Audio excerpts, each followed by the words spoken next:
මමත් දැන් ලෑස්ති ආණ්ඩුවේ වියදමෙන් ආණ්ඩුවේ බෝඩින් කාර්යයක් විදියට කෙටි කාලයක් ගත කරලා ඉන්න.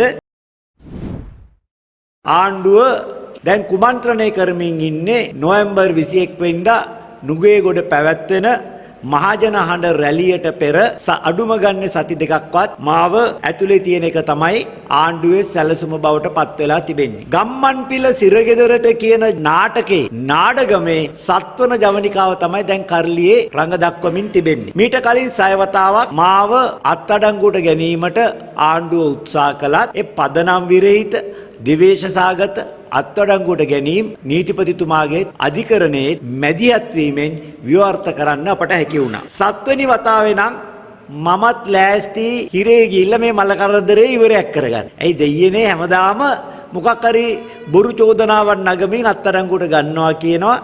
ඒ විතරක් නෙවෙයි දකුණු පළාතේ ඉන්න ඇමතිවරයෙකුට මාව ඇතුළට දානකම් නිින්ද යන්නේ නැතිලු. පවුනේ අහිංසකයා.